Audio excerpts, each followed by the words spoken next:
Hello students, welcome back again.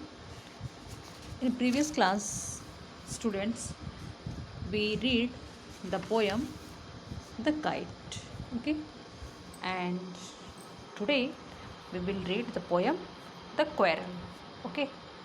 So before starting the poem, just take a look about what is the summary of the poem, okay? It is common for brothers and sisters to quarrel means ये बहुत ही सामान्य बात है भाई और बहनों में लड़ाई होना। क्वेरल मीन्स झगड़ा, नॉट फाइटिंग। फाइटिंग मीन्स लड़ाई, बट क्वेरल मीन्स झगड़ा, ठीक है। Although sometimes they may not even be able to say why they quarrel. यद्यपि कि कभी कभी क्या होता है, वे यहाँ तक कि ये भी समझ नहीं पाते हैं कि झगड़ा किस बात पे हो रहा है। But how long do such quarrels last. लेकिन ये कितने लंबे, कितने अवधि तक ये देर तक झगड़ा चलता है। लास्ट में चलता है। हाउ डू दे एंड, ये कैसे इसका अंत करते हैं, ठीक है। ये आपको इस पोयम में पोएट ने बताया है। And the poet is Eleanor Farzian, okay. Poet is Elinor Farzian here. Elinor Farzian. So let's start. This poem contains 2 stanzas only. So let's continue with the start with the stanza first. I quarreled with my brother.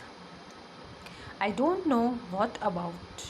One thing led to another, and somehow we fell out.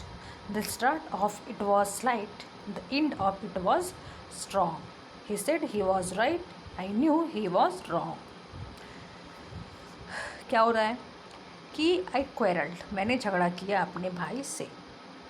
मुझे नहीं पता कि वो किस लिए झगड़ा हुआ, लेकिन हमने एक दूसरे पे one thing led to another, मतलब हमने एक दूसरे पे दोषारोपण किया। And somehow we fell out, और चाहे जैसे भी हम क्या है, कभी कभी क्या है, हमारे में आपसी झगड़े में बहस इतनी बढ़ जाती है कि हम अपने हाथ पांव भी यूज़ करने लगते हैं और हम गिर पड़ते हैं, एक दूसरे को पुश करने लगते हैं। और स्टार्टिंग शुरू में क्या होता है, लड़ाई तो बहुत हल्की फुल्की चलती है इसके, लेकिन जो एंड होता है बहुत ही स्ट्रॉन्ग होता है वो, है ना। मतलब कि लड़ाई झगड़ा क्या है, बहस बढ़ती जाती है, बहुत लंबी, ये बहुत स्ट्रॉन्ग हो जाती है, मतलब बहुत ही सीरियसली गहरी हो जाती है। ही सेड, वो कहता है कि वो सही है, लेकिन मैं जानता हूँ कि वो गलत है। Come to second stanza. We hated one another, हम एक दूसरे से नफरत करते हैं। The afternoon turn black. The afternoon turn black means दोपहर के बाद क्या हुआ, अंधेरा हो गया, मीन्स शाम हो गई। Then suddenly my brother thumped me on the back.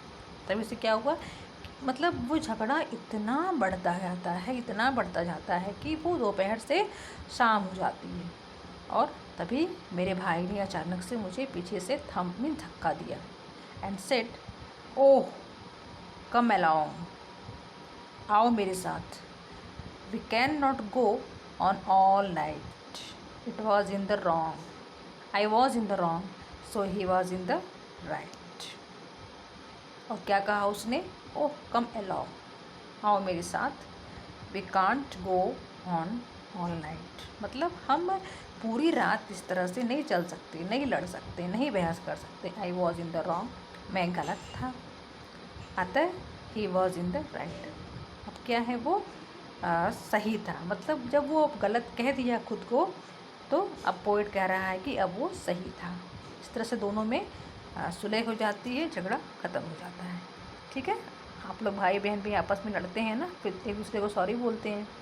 यही आपके इस पोयम में बताया गया है कि भाई बहनों में कैसे झगड़ा स्टार्ट होता है, फिर वो गहरा रूप ले लेता है, फिर आपस में सुलह हो जाती है, अंडरस्टैंडिंग अच्छी हो जाती है, फिर वो झगड़ा ख़त्म हो जाता है, ठीक है।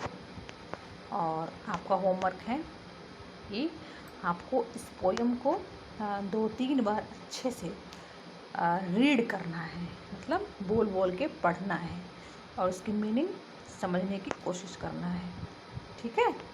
और आप पोयम बिल्कुल नहीं पढ़ते होंगे, मुझे पता है, इसलिए ये मेरा सजेशन है, to all of you students, my dear students, please please please try to read at least 3 times every poem which is given in your daily class. Okay, and try to understand the meaning of the word and summary of the poem. है ना, poem की summary क्या है, उसका सारांश क्या है। आप हिंदी में कविता पढ़ते हैं ना, ठीक उसी तरह से इंग्लिश में भी पोएम है। उसकी वर्ड मीनिंग आप डिक्शनरी से ढूंढिए, उसको मैच करके उसको पढ़िए, उसकी मीनिंग जानिए। पोएम से बहुत स्टूडेंट्स भागते हैं, लेकिन भागना नहीं चाहिए। आप पढ़िए, रीड करिए और उसको उसकी समरी समझने की कोशिश करिए। ठीक है, तभी तो आप पोएम की समरी लिख पाएंगे अनदर क्लास में जब जाएंगे तो। ठीक है, तो ये आपका होमवर्क है। Okay, we will see again in next video.